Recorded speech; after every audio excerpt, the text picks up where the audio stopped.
اعتکاف میں، ساری عبادات میں کچھ نہ کچھ کرنا ہوتا ہے. روزے کی شریعت میں کرنا کچھ نہیں، صرف رکنا ہے. اور دو چیزوں سے، کھانے پینے سے اور تعلق زن و شو سے. جس وقت ہم اس مقررہ وقت میں جو طے کر دیا گیا ہے، صبح صادق سے لے کر غروب آفتاب، جو کہ شب کا آغاز ہوتا ہے، تو گویا کہ دن بھر ہو گیا، دن کے آغاز سے لے کر رات کے آغاز تک. اس عرصے میں جب ہم یہ دو کام نہیں کرتے تو روزہ ہو جاتا ہے. ہم نے وہ فریضہ جو ہم پر عائد کیا گیا تھا، ہم نے اسے ادا کر دیا. تو یہ ہے روزے کی شریعت، یہ سب کو معلوم ہے. جو دوسرا سوال ہے جو کبھی زیر بحث نہیں آتا، اور وہ بڑا اہم سوال ہے، اور وہ بنیادی سوال ہے. اور جس آیت میں، سورہ بقرہ کی آیت 183 میں، جہاں یہ فرضیت کا معاملہ بیان کیا گیا ہے، یا ایھا الذین آمنوا کتب علیکم الصیام کما کتب علی الذین من قبلکم لعلکم تتقون، جہاں فرضیت کا ذکر ہے، وہاں آخر میں بتا بھی دیا گیا ہے کہ دوسرا سوال کیا ہوگا، کہ روزہ رکھ کے تم نے حاصل کیا کیا؟ کیا وہی حاصل کیا جو میں نے بتایا تھا، یعنی تقوی، پرہیزگاری، خدا کا خوف، حدود الہی کی پاسداری، خدا کی نافرمانی سے بچنا؟ کیا یہ دوسری چیز پیدا ہوئی؟ یہ دوسرا سوال ہوگا. اچھا، اس سوال کو ہمارے یہاں زیر بحث ہی نہیں لایا جاتا. اور یہ کیا چیز ہے، اس کی اہمیت سمجھ لیجئے کہ یہ روزے کا مقصود ہے، روزے کی حقیقت ہے، روزے کی اسپرٹ ہے. اور بالکل اسی طریقے سے جیسے انسان دو چیزوں کا مجموعہ ہے. انسان پہلا تو ایک حیوانی قالب ہے، ایک جسم ہے، ایک شکل و صورت ہے. عام طور پر اسی کی اہمیت ہوتی ہے، اور بڑی غیر معمولی اہمیت ہوتی ہے. اسی کو ہم سنوارتے ہیں، اسی کو ہم سجاتے ہیں، اسی کو ہم پاک صاف کرتے ہیں. ان میں سے کوئی چیز غلط نہیں ہے. لیکن آپ غور کیجئے کہ جیسے ہی کسی انسان کا انتقال ہوتا ہے تو پہلی کوشش کیا کی جاتی ہے کہ جلد سے جلد اس شخص کو، جو کل تک ہمارا قریبی بھائی، بیٹا، ماں، باپ، عزیز، رشتہ دار، دوست، احباب میں سے تھا، جلد سے جلد اس کو اپنے گھر سے ہم قبرستان میں چھوڑ کے آ جائیں. کیوں؟ اس لیے کہ ہم یہ بات جانتے ہیں کہ جب روح چلی جاتی ہے تو یہ جو خوبصورت جسم ہے جو اللہ تعالیٰ نے اپنی عنایت سے ہمیں عطا کیا ہے، اصل میں ایک مردار میں تبدیل ہو جاتا ہے، جو غلاظت کا ایک ڈھیر رہ جاتا ہے. اس سے آپ اندازہ کر سکتے ہیں کہ جسم اور روح کا کیا تعلق ہے. تو ہمارے ہاں شریعت کے احکام میں اور عبادات میں بالخصوص جو سانحہ ہوا ہے وہ یہ ہوا ہے کہ جو جسم ہے، جو ظاہر ہے، جو ڈھانچہ ہے، جو فارم ہے، وہ تو بہت زیر بحث آتی ہے. اس کی جزیات اور فروعیات میں بھی لوگ بہت قیل و قال کرتے ہیں، بہت گفتگو کرتے ہیں. جو سوالات ہوتے ہیں وہ بھی اسی کے حوالے سے ہوتے ہیں. 30 سال ہو گئے مجھے دعوت کا کام کرتے ہوئے، آج تک کسی نے یہ دوسری چیز کے بارے میں کوئی سوال نہیں، یعنی اس کے بارے میں بنیادی سوال بھی نہیں کیا کہ یہ ہے کیا، اور اس کی جزیات اور فروعیات کے بارے میں بھی سوال نہیں. جبکہ اللہ تعالیٰ نے یہ پوچھنا ہے دوسرا سوال.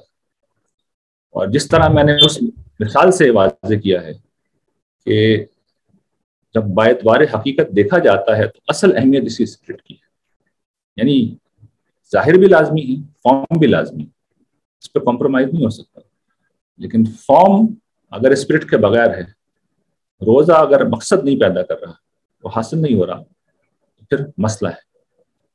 اور مسئلہ کس پہلو سے ہے؟ اس لفظ تقویٰ کو دیکھ لیجئے. یہ جو تقویٰ ہے بڑا خوبصورت لفظ ہے. یہ 3 مفاہیم اپنے اندر رکھتا ہے. ایک، خدا کی گرفت سے بچنا، یعنی خدا کا خوف، جسے ہم عام الفاظ پہ کہتے ہیں، خدا کے خوف کا نام. دوسرا، اس کا نتیجہ کہ ہم خدا کی نافرمانی سے بچیں. یہ اس دنیا میں نتیجہ نکلتا ہے. پہلا، ہمارا قلب ہے، اس کا ایک احساس ہے. دوسرا، عملی دنیا میں ایک نتیجہ نکل رہا ہے، اور یہی اصل میں زیادہ تر مراد ہوتا ہے. اور تیسرا، اس کا نتیجہ جو آخرت میں نکلے گا، اور وہ کیا ہے کہ ہم جہنم کی آگ سے، اس کے عذاب سے بچا لیے جائیں گے، اور دوسرا انجام وہاں پہ ظاہر ہے کہ جنت ہے، تو جہنم سے بچا کر ہمیں جنت میں داخل کر دیا جائے گا۔ تو یعنی ایک اس کا ظاہری فارم ہے جو ہم خدا کی نافرمانی سے بچتے ہیں، اور دوسرا اس کا پھر مقصود ہے جو آخرت میں نکلے گا۔ تو جب پہلا نتیجہ اگر نہیں نکلتا، اور اس میں سے سب سے اہم بات ہے میرے آج کی گفتگو کی، اگر پہلا نتیجہ نہیں نکل رہا تو اطمینان رکھیے کہ دوسرا نتیجہ بھی نہیں نکلے گا۔ پہلا نتیجہ کیا ہے؟ یہاں تو بہت اجمال سے بیان ہوا قرآن مجید میں، حضور نے اس کی بڑی تفصیل کی۔ حضور جب روزے کے فضائل بیان کرتے ہیں تو آپ نے سنا ہوگا باب الریان، جنت کا ایک دروازہ ہے جو روزے داروں کے لیے وقف ہے۔ روزہ کوئی عام عبادت نہیں ہے، اس کے جو فضائل آئے ہیں وہ دیگر عبادات کے بارے میں کم ہی آئے ہوں گے۔ حضور نے فرمایا کہ روزہ دار جب روزہ رکھتا ہے اور اس کے منہ سے ایک نوعیت کی ناگوار سی، ظاہر ہے کہ خالی پیٹ ہوتا ہے، کچھ نہیں کھاتا انسان، تو وہ جو اسمیل سی آنے لگتی ہے اللہ تعالیٰ کو مشک سے زیادہ پسند ہے۔ اور اس مہائے مقدسہ میں روزہ داروں کے لیے اہتمام کیا جاتا ہے کہ جنت کے دروازے کھولے جاتے ہیں، جہنم کے دروازے بند کر دیے جاتے ہیں، شیاطین کو بیڑیاں ڈال دی جاتی ہیں۔ اور پھر اللہ تعالیٰ فرماتے ہیں کہ دو خوشیاں ہیں روزہ دار کے لیے، ایک وہ جس وقت وہ روزہ افطار کرتا ہے، دوسری اللہ تعالیٰ سے ملاقات کے وقت۔ دوسری خوشی کی بات یہ ہے کہ اجر غیر معمولی، اس کو حضور نے بیان کیا ہے۔ اللہ تعالیٰ کی حدیث قدسی میں کہتے ہیں کہ الصوم لی وناجزی بہ، روزہ میرے لیے ہے، اس کا بدلہ میں دوں گا۔ اس کا مطلب یہ نہیں ہے کہ باقی چیزوں کا بدلہ کوئی اور دے گا، مراد یہ ہے، اس کو واضح بھی کیا گیا ہے حدیث میں کہ عام اعمال کا بدلہ، اور قرآن میں بھی بات بیان ہوئی ہے کہ عام اعمال کا بدلہ 10 سے 700 گنا تک دیا جاتا ہے، لیکن روزہ جو کہ اللہ تعالیٰ کے لیے رکھا گیا اور بہت مشکل عبادت ہے، اس کا پھر بدلہ یہ ہے کہ سارے پیمانے اللہ تعالیٰ کونے میں رکھ دیں گے۔ یہ پھر 10 گنا 600 گنا 700 گنا یہ معاملہ نہیں ہوگا، پھر تو خدا کی عطا ہے، اور وہ عطا جو ہوتی ہے بے حساب ہوتی ہے، تو یہ غیر معمولی بدلہ ہے۔ اور پھر حضور نے اس سے بھی بڑی بات کہی کہ روزہ وہ چیز ہے، من صام رمضان ایمانا و احتسابا غفر لہ ما تقدم من ذنبہ، جس نے ایمان و احتساب کے ساتھ رمضان کے روزے رکھے اس کے پچھلے گناہ معاف، کلین چٹ دے دی جاتی ہے۔ مگر یہ بات واضح رہے، اس سے مراد وہ چیزیں نہیں جس میں ہم نے کسی کی حق تلف کر رکھا ہو یا ظلم و زیادتی کر رکھی ہو، اس لیے کہ ان چیزوں میں تو وہ شخص جس کے ساتھ ظلم و زیادتی ہے وہ مدعی ہوگا، اور کسی کا حق تلف کیا ہے تو جس کا حق تلف کیا ہے حق تو دینا ہوگا۔ اسی طرح کہیں کفارہ دینا ہے تو کفارہ دینا ہوگا۔ تو تلافی اور کفارہ جہاں ہوتا ہے وہاں یہ قانون نہیں ہے، اس کے علاوہ باقی سارے گناہ معاف۔ تو یہ اتنی غیر معمولی جو فضیلتیں ہیں، جو فضائل ہیں، جو دیگر کسی عبادت کی نہیں ہیں، اس کے پیچھے وجہ کیا ہے یہ بھی حدیث میں بیان کی گئی۔ حضور نے بیان کیا نا حدیث قدسی میں کہ بندہ میرے لیے اپنی شہوت کو چھوڑ دیتا ہے، اپنے کھانے پینے کو چھوڑ دیتا ہے، اور یہ دو چیزیں علامت ہیں۔ یہ کس چیز کی علامت ہے؟ کھانا پینا زندگی کی تمام ضروریات میں سب سے بنیادی ضرورت ہے، اور میاں بیوی کا جو تعلق ہے زندگی کی خواہشات میں سب سے بڑی خواہش کی علامت ہے۔ زندگی کے رنگ اسی سے، تو ضروریات اور خواہشات دونوں میں جو چیزیں سب سے بڑی تھیں اللہ تعالیٰ نے دونوں پر روک لگا دی، اور روک لگا کر ہمیں بتایا کہ دیکھو تمہاری قوت ارادی اتنی مضبوط ہوتی ہے کہ تم گرمی کے دنوں میں جب سخت ترین روزے ہوتے ہیں، طویل روزے ہوتے ہیں، تم اپنی بنیادی ضروریات کو چھوڑ دیتے ہو، حلق میں کانٹے پڑتے ہیں، وہ خشک ہو جاتا ہے، لیکن ہم میں سے کوئی بھی یہ کام نہیں کرتا کہ کمرہ بند کرے اور سب سے چھپ کے پانی پی لیں۔ لوگ بے ہوش ہو جاتے ہیں، روزہ نہیں توڑتے، اس درجے کی قوت ارادی کو استعمال کرتے ہیں۔ تو میسج یہاں سے کیا آ رہا ہے کہ بھائی میرے کہنے پہ تم نے یہ آخری درجے کا کام تو کر دیا، تو میرے جو باقی احکام ہیں وہ اس سے کچھ ہلکے ہی ہوتے ہیں، لیکن ہمارا المیہ یہ ہے کیونکہ ہم اسپرٹ سے واقف نہیں ہیں، ہم مقصد سے واقف نہیں ہیں، تو ہمارے حلق میں کانٹے پڑ رہے ہوتے ہیں، منہ خشک ہوتا ہے لیکن اسی منہ سے ہم گالیاں بھی دے رہے ہوتے ہیں، ہم جھوٹ بھی بول رہے ہوتے ہیں، ہم اپنا مال نہیں کھاتے، کھانا پینا ہمارا مال ہے، لیکن عین روزے میں آپ کو پتا ہے کہ ہمارے یہاں جو گراں فروشی، جو مہنگائی ہوتی ہے، تو دوسروں کا جیبوں سے ان کا مال نکال کے ہم کھاتے ہیں۔ ہمارے یہاں روزے کا مہینہ، رمضان کا مہینہ مہنگائی کا مہینہ۔ پھر اوور آل یہ تو روزہ رکھ کے حالات ہیں نا ہمارے، اوور آل بھی دیکھا جائے تو ہم اخلاقی معاملات میں دنیا کی پست ترین قوموں میں سے ایک قوم ہے۔ مسلمانوں میں بھی ہم بہت آگے ہیں، اور جدید ترقی یافتہ دنیا میں بھی ہم جس درجے کی اخلاقیات کا مظاہرہ کرتے ہیں، لٹرلی اگر ایک لفظ پہ ہم بیان کیا جائے ہم کون ہیں، تو منافق صحیح ترین تعبیر۔ بات کرتے ہیں جھوٹ بولتے ہیں، وعدہ کرتے ہیں تو وعدہ خلافی کرتے ہیں، اور جب اختلاف ہو جاتا ہے تو پھر ہم ساری حدود کو پامال کر دیتے ہیں۔ کیا یہ ہمارا کردار نہیں ہے؟ کم یا زیادہ ہم میں سے سب لوگ اس میں شریک ہیں۔ یہی منافقت ہے، یہ اعتقادی منافقت نہ صحیح لیکن عملی منافقت تو ہے۔ اگر یہ بات ٹھیک ہے اور اس کے ساتھ اس درجے کی دینداری بھی ہے کہ ہمارے لوگ روزہ نہیں چھوڑتے، تو میرے خیال میں سنجیدگی سے غور کرنا چاہیے۔ یہ مسئلہ یہی کہ دوسرا سوال زیر بحث نہیں آتا۔ 720 گھنٹے کی یہ ٹریننگ ہے جو ہمیں دی جاتی ہے، اور 1 گھنٹہ بھی ہم نہیں سوچتے کہ ہم کر کیا رہے ہیں۔ تو اب اس کا طریقہ بھی اللہ تعالیٰ نے بتایا ہے، یعنی اللہ تعالیٰ کی کریم ذات ہمیں گائیڈ کرتی ہے کہ دیکھو یہ تم کیسے اس چیز کو اپنی روح کے اندر صلاحیت کر سکتے ہو۔ انہی آیات میں، یہ تو آیت 183 تھی، 185 میں اللہ تعالیٰ نے بات پن پوائنٹ کر کے بتا دی کہ روزے میں تم کر کیا رہے ہو۔ تو اگر یہ تمہیں احساس ہو جائے کہ تم کر کیا رہے ہو تو تمہارا رویہ بدل جائے گا۔ اور ایک مختصر سا جملہ ہے، جملہ یہ ہے کہ وَلِتُكَبِّرُوا اللَّهَ عَلَىٰ مَا هَدَاكُمْ، یہ جو روزے کی عبادت فرض کی گئی ہے اور تم روزے رکھو، کیوں رکھو؟ تاکہ تم اللہ کی کبریائی بیان کرو اس ہدایت پر جو اس نے تمہیں عطا کر دی۔ دیکھیے اللہ کی کبریائی کیا ہے؟ اللہ کی کبریائی اصل میں خدا کا اقتدار ہے، اس کی عظمت ہے، اس کی بڑائی ہے جو پوری کائنات میں ہر جگہ چھائی ہوئی ہے۔ کائنات اکبر ہو، کائنات اصغر ہو یا ہمارا جسم ہو، سب جگہ خدا کا اقتدار قائم ہے۔ اگر ایک ایٹم کے اندر الیکٹران نیوکلس کے گرد حرکت کرتے ہیں، گردش کرتے ہیں، تو خدا کے حکم سے کرتے ہیں، اس کا اقتدار ہے جو وہاں قائم ہے۔ اگر زمین سورج کے گرد حرکت کرتی ہے اور اس کے نتیجے میں ہمارے موسم وجود میں آتے ہیں، اگر زمین اپنے ایکسس کے گرد حرکت کرتی ہے اور اس کے نتیجے میں ہمارے صبح و شام وجود میں آتے ہیں، اگر سورج آسمان پر حرارت ڈالتا ہے اور وہاں سے جو نمکین پانی ہے، اس کا سٹوریج ہے، نمک نیچے رہ جاتا ہے اور بخارات اوپر اٹھتے ہیں، تو خدا کے حکم سے ہوتا ہے۔ ان بخارات کو فضا ٹھنڈا کرتی ہے، یہ خدا کے حکم سے ہوتا ہے۔ وہ بادل بن جاتے ہیں، یہ خدا کے حکم سے ہوتا ہے۔ بادل ہواؤں کے دوش پر سوار ہو کر ہزاروں میل کا سفر کرتے ہیں، یہ خدا کے حکم سے ہوتا ہے۔ وہ بادل جہاں خدا کا حکم ہوتا ہے برستے ہیں، پھر وہ بادل آگے بڑھتے ہیں، پہاڑوں پہ پہنچتے ہیں اور برف بن کے وہاں گرتے ہیں۔ تو پانی کا ایک سٹوریج ہے جو دریاؤں کی شکل میں سال بھر بہتا رہتا ہے۔ تو دریاؤں سے بھی پانی آ رہا ہے، اور جہاں بارش نے برسنا تھا وہ برسی، وہاں سے بھی پانی آیا۔ اس پانی سے ساری حیات پیدا ہوتی ہے، ساری زندگی پیدا ہوتی ہے، زمین میں زرخیزی پیدا ہوتی ہے، فصل آتی ہے، زیر زمین پانی سٹور ہوتا ہے۔ تو پورا کارخانہ قدرت کون چلا رہا ہے؟ اللہ تعالیٰ چلا رہے ہیں، اس کا اختیار جاری ہے۔ میرے آپ کے کرنے سے کچھ بھی نہیں ہوتا۔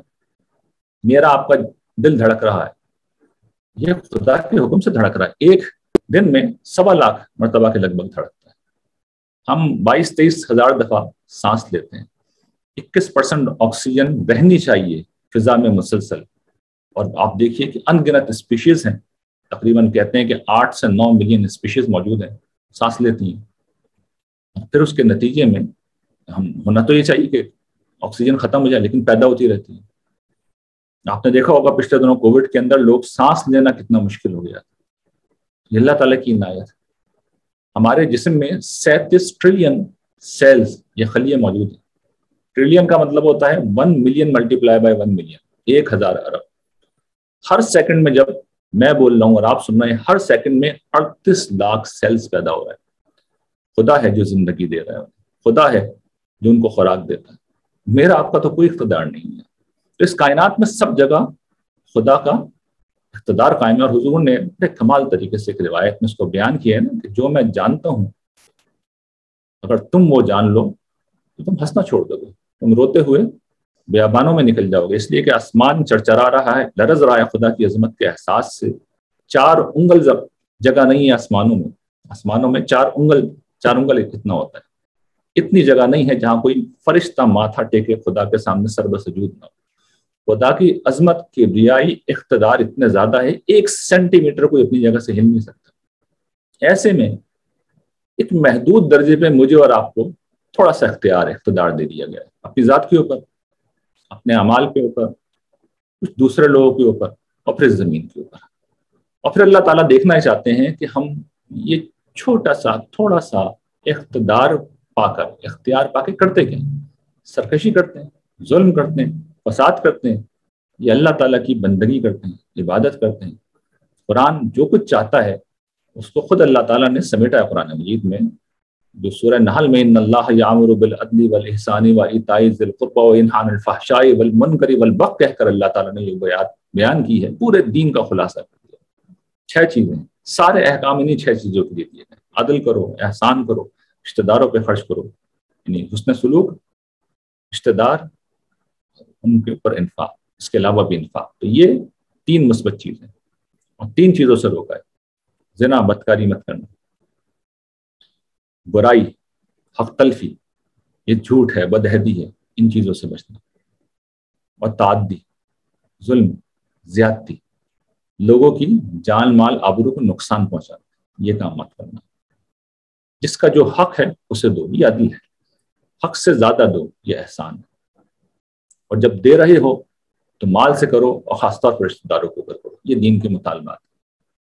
بدکاری سے بچو، یہ خاندان کو تباہ کر دیتی ہے۔ ادھر کہا تھا خاندان کو پیسے خرچ کر کے جوڑو، ادھر کہا ہے کہ زنا کر کے اسے خراب مت کرو۔ ادھر یہ کہا تھا کہ عدل کرو، ادھر یہ کہا گیا ہے کہ حق تلفی نہ کرو، منکر سے بچو۔ تو قرآن مجید نے، اور پھر ادھر یہ کہا گیا تھا کہ احسان کرو، اور ادھر یہ کہا گیا ہے کہ لوگوں کے ساتھ ظلم و زیادتی مت کرو۔ تو یہ بتا دیا ہے کہ وہ کس طرح کے لوگ چاہتے ہیں۔ اور یہ آپ دیکھیے ان احکام کو جب ہم اختیار کریں گے تو آخرت کا نتیجہ تو جو نکلنا ہے قرآن بیان کرتا ہے۔ اس دنیا میں ابن خلدون جو ایک بڑا سوشل سائنٹسٹ اور پہلا سمجھے کہ جس شخص نے تاریخ کو سمجھا، فلسفہ تاریخ کو سمجھا، اس نے بنیادی ضابطے کے طور پہ بیان کیا کہ یہ اخلاقی اقدار ہیں، جو قومیں ان اخلاقی اقدار کو اختیار کرتی ہیں وہ دنیا میں غالب ہوتی ہیں، اور جو ان سے پیچھے ہٹتی ہیں وہ دنیا میں ذلیل اور رسوا ہوتی ہے۔ تو یہ جو مسلمان اپنا عروج ڈھونڈتے رہتے ہیں، اس کے لیے بے پناہ اسٹرگل کر رہے ہیں، اس کا اصل راستہ بھی یہی ہے۔ تو ہم جانتے ہیں ہمارا معاملہ تو یہ ہے کہ ضربت علیہم الذلۃ والمسکنۃ وباؤوا بغضب من اللہ، کہ ذلت ہے، مسکنت ہے جو ہمارے اوپر مسلط کر دی گئی ہے، جو یہود پہ کی گئی تھی آج ہم پہ کی گئی۔ کیوں کی گئی ہے؟ ان چیزوں کو چھوڑ دیا۔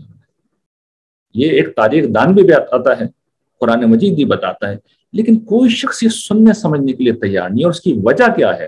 وجہ بہت سادہ ہے کہ قیامت کے دن اللہ تعالیٰ اس بات کو بالکل واضح طور پہ بتائیں گے، جو قرآن مجید میں انہوں نے ایک جملے میں بیان کر دی کہ شیطان اصل میں اسی جگہ پہ بیٹھا تھا۔ اس نے اللہ تعالیٰ کو یہ چیلنج دیا تھا کہ لوگ جو کرنا ہے کر لیں، دینداری کے نام پہ جو مسخرپن کرنا ہے لوگوں کو کر لیں، میں صراط مستقیم پہ بیٹھا ہوں، جو آپ کا سیدھا راستہ ہے جس کو ہم روزانہ ہر نماز میں 17 دفعہ کم از کم مانتے ہیں، اہدنا الصراط المستقیم، اس پہ بیٹھا ہوں، اس پہ کسی کو آنے نہیں دوں گا۔ تو یہ جو ایمان کی دعوت ہے، یہ جو اخلاق کی دعوت ہے، جس کو میں نے عرض کیا تھا کہ سوالات کو آئیڈینٹیفائی کیجیے، وہ اصل میں ایمان و اخلاق سے ریلیٹڈ ہوتے ہیں۔ ان پہ نہیں آنے دوں گا میں، مذہبی لوگوں کو بھی نہیں آنے دوں گا میں، یہ کہیں زیر بحث نہیں آئیں گے۔ اس کے نتیجے میں لوگ پورے دیندار ہوں گے، لیکن نہ دنیا میں کوئی اس کا نتیجہ نکلے گا، نہ آخرت میں کوئی نتیجہ نکلے گا۔ لیکن روزے کی عبادت فرض اس لیے کی گئی ہے کہ ہم خدا کی کبریائی، اس کی بڑائی کو اپنے وجود کے اوپر قائم کریں، اور پھر اس احساس کو اپنے اندر پیدا کریں کہ میں خدا کے لیے سب کچھ کر رہا ہوں، خدا کے لیے سب کچھ کر رہا ہوں۔ اس کی کبریائی جو کائنات میں ہر جگہ غالب ہے، پھیلی ہوئی ہے، اب میں نے اپنے اختیار کو سرنڈر کر کے اپنے اوپر غالب کر لیا، اپنے اوپر خدا کا اقتدار غالب کر لیا ہے، اس طرح کہ میرے فریج میں اگر کوئی میرا پسند کا کھانا بھی رکھا ہے اور کوئی نوجوان جس کی شادی بھی ہوئی ہے ابھی، وہ بھی خدا کے حکم پہ اپنی خواہش سے، اپنی ضرورت سے رک جاتا ہے۔ یہ تربیت ہے جو بتاتی ہے کہ بھئی اتنی بڑی بڑی چیزوں سے تم رک گئے ہو، جو جائز ہے اس سے تم رک گئے ہو، جو بنیادی ضرورت، بنیادی خواہش ہے اس سے رک گئے ہو، اس کے بعد تو ساری چھوٹی چیزیں ہوتی ہیں، تو چھوٹی چیزوں سے کیوں نہیں رکتے؟ اگر انسان اپنے ہوش و حواس میں ہے وہ سوال تو کرے گا نا۔ اور یہی وہ باتیں دیکھیں جو حدیث میں بیان کی گئی ہے، جو شرط لگائی ہے حضور نے، من صام رمضان ایمان و احتساب، من صام رمضان ایمان و احتساب، من قام رمضان ایمان و احتساب۔ نماز کے حوالے سے بھی یہ کہا گیا، روزے کے حوالے سے بھی، ایمان اور احتساب، خدا کے لیے کرنا ہے، اور دوسرا احتساب کرتے ہیں کہ بھئی جو میں کر رہا ہوں اس کے نتیجے میں مجھے وہ فائدہ حاصل ہو بھی رہا ہے یا نہیں ہو رہا جو مقصود ہے۔ خدا کی کبریائی میں نے کیا کھانے پینے پہ قائم کر رکھی ہے، باقی چیزوں پہ کوئی حکم نہیں دیا گیا۔ تو جس وقت ہم اس احساس کے ساتھ روزہ رکھیں گے تو پھر وہ چیز پیدا ہوگی، وہ چیز پیدا ہوگی۔ اور اگر یہ احساس نہیں ہے تو پھر ہم بھوکے پیاسے رہیں گے۔ حضور نے بھی بیان کیا کہ بھوکے پیاسے رہنے کے سوا آدمی کو کوئی فائدہ حاصل نہیں ہوتا۔ تو یہ بالکل سمجھیے کہ ایک میتھمیٹیکل ایکویشن ہے، اس میں بتا دیا گیا ہے کہ دنیا میں کیا نتیجہ پیدا ہونا چاہیے۔ اگر دنیا کا نتیجہ پیدا ہو رہا ہے تو اطمینان رکھو کہ آخرت کا نتیجہ بھی پیدا ہو، اور دنیا کا نہیں ہو رہا تو اطمینان رکھو آخرت کا کوئی نتیجہ بھی پیدا نہیں ہوگا۔ تو یہ وہ بنیادی سوال تھے دو، جن کے بارے میں، جس میں سے دوسرے سوال پر میں نے بڑی تفصیل سے گفتگو کی ہے، اور دو چیزیں بس میں مختصر چاہوں گا کرنے کی آپ کے سامنے رکھ دوں۔ یعنی آدھے گھنٹے کا مجھے خیال تھا کہ میں اپنی بات پوری کر لوں گا، کیونکہ 1 گھنٹے کا ٹائم دیا گیا، تو آدھا گھنٹہ پھر آپ لوگ لے لیجیے گا سوالوں کے لیے۔ اور وہ یہ کہ دو مختصر سی بات ہے کہ ایک تو یہ کہ یہ جو چیز میں نے عرض کی ہے احتساب، یہ اصل میں فکر ہے، تفکر ہے۔ تو رمضان میں لوگ کوشش کرتے ہیں کہ افطار پارٹیاں کریں، لوگوں سے گلے ملیں، اجتماعی شب بیداریاں کریں، مسجدوں میں جائیں، لیکچر سنیں۔ یہ رمضان کا روزہ اس کام کے لیے ہوتا نہیں ہے۔ یہ نہ لیکچر دینے کے لیے ہوتا ہے، نہ لیکچر سننے کے لیے ہوتا ہے۔ اس لیے ہوتا ہے کہ آپ سب سے کڑیائیں، اور کٹنے کے بعد فکر کریں، تفکر کریں، غور و فکر کریں خدا کی اس کائنات پہ بھی، اس کی عظمت پہ جس کا کچھ تذکرہ میں نے کیا ہے، اس پر بھی آپ غور کریں، اس پہ بھی آپ تفکر کریں، اس پر بھی آپ تدبر کریں، اور پھر اپنا احتساب بھی کریں، خدا کے حضور فریاد بھی کریں، ذکر بھی کریں، گڑگڑائیں بھی۔ یہ بھی میں نے ایک پروگرام حمزہ علی عباسی صاحب کے ساتھ ریکارڈ کیا، اس پر خدا سے تعلق کی احساسات بیان کی، اس میں سے ایک بنیادی احساس ہے ذکر، فکر اور دعا وزاری۔ تو یہ خدا سے تعلق کی ایک بنیادی احساس ہے۔ تو رمضان میں اس احساس کو اپنے اندر پیدا کیجیے، زیادہ سے زیادہ وقت غور و فکر کے اوپر، تفکر کے اوپر، تدبر کے اوپر، اپنے احتساب کے اوپر لگائیے، اور پھر خدا سے دعا، جو قرآن نے بیان کیا۔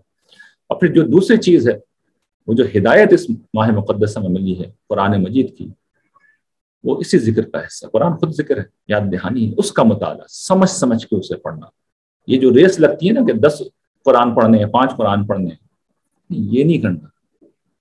اعتکاف کرنا ہے قرآن کے ساتھ، وہ والا اعتکاف نہیں، یعنی ذہنی اعتکاف، قرآن کی آیات کے ساتھ اعتکاف سمجھنا ہے۔ دیکھیے میں خلاصہ کر دیتا ہوں۔ خلاصہ قرآن مجید 2 چیزیں بتاتا ہے۔ پہلی یہ کہ تمہاری منزل کیا، منزل آخرت فردوس بری۔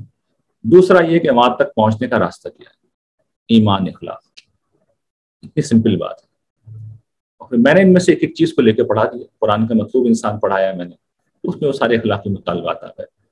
اللہ تعالیٰ کے ساتھ تعلق کو میں نے پڑھایا کہ اللہ سے زندہ تعلق کیسے ہوتا ہے، ایک کورس وہ کرا دیا، ایمانیات کو پڑھا دیا، عبادات کو اب ایک ایک کر کے پڑھانا شروع کیا۔ پہلے روزہ پڑھایا تھا، نماز پڑھا دی۔ یہ کل مطالبات ہیں جو دین کا۔ تو یہ راستہ ہے۔ اس منزل کے علاوہ کسی اور کو منزل بنایا تو پھر آخری منزل جہنم ہوگی، اور اس راستے کے علاوہ کسی اور راستے کو اوپر چلا کچھ نہیں بچے گا۔